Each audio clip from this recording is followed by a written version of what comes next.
नमस्कार।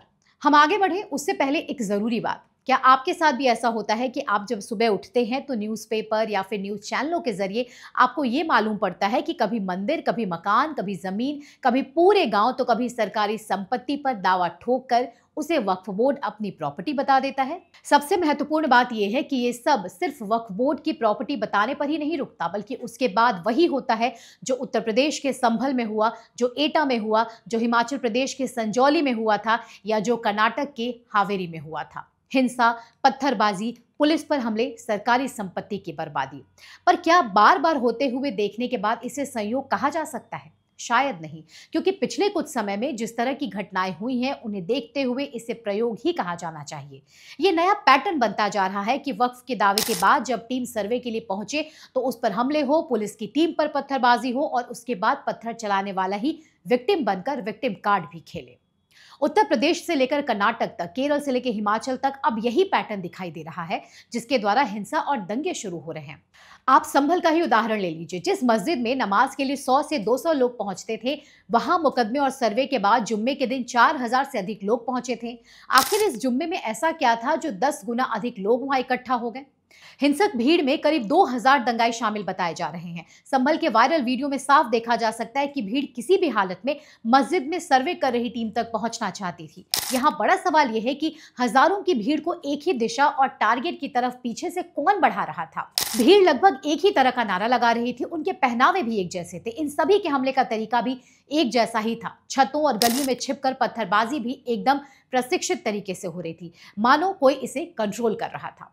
जितनी संख्या में भीड़ थी वो किसी भी रूप में अचानक नहीं पहुंचेगी, उसके लिए पूरी प्लानिंग के साथ ट्रेनिंग दी गई होगी। संभल की घटना के बाद जो वीडियो सोशल मीडिया पर सामने आ रहे थे वो बेहद डरावने थे। हिंसा के बाद गलियों और सड़कों पर पत्थर बिखरे हुए थे।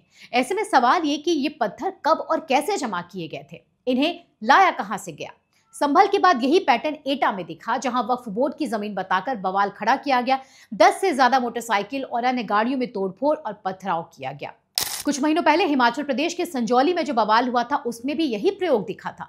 घंटों तक शहर बंद था, गाड़ियों की आवाजाही रोक दी गई थी। संजौली मस्जिद विवाद को लेकर कई दिनों तक बवाल होता रहा, पत्थरबाजी भी हुई और सरकारी संपत्ति को नुकसान भी पहुंचाया गया, जिसके बाद पुलिस ने यह खुलासा करते हुए जानकारी दी थी कि यह प्रदर्शन पूरी तरह सुनियोजित था, पुलिस पर पत्थरबाजी की साजिश रची गई थी।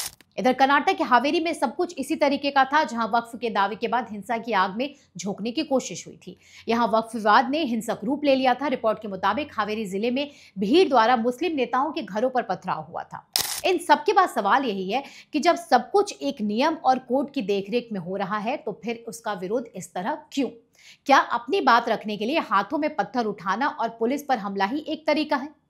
दरअसल वक्फ की मनमानी और हर रोज नए दावों के बीच ऐसी हिंसा की खबरें मानो आम होती जा रही हैं।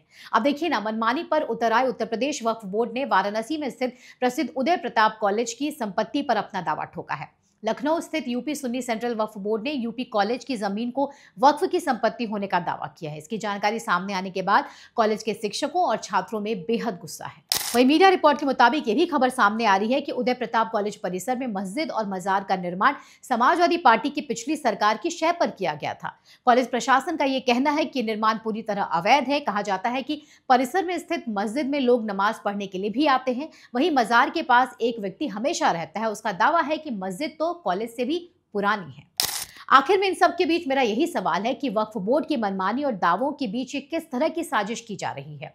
क्यों और कैसे एक के बाद एक नए वक्फ के दावों की लिस्ट लंबी होती जा रही है और उसके बाद आगजनी, पत्थरबाजी, पुलिस पर हमले शुरू हो जाते हैं? क्या आपको भी लगता है कि ये हिंसा का एक नया पैटर्न बनता जा रहा है? इस पर आपकी क्या राय है? कमेंट सेक्शन में हमें जरूर बताएं। इसके अलावा आप हमारे ट्विटर हैंडल, हमारे इंस्टाग्राम और हमारे यूट्यूब चैनल को सब्सक्राइब करना न भूलें। नमस्कार।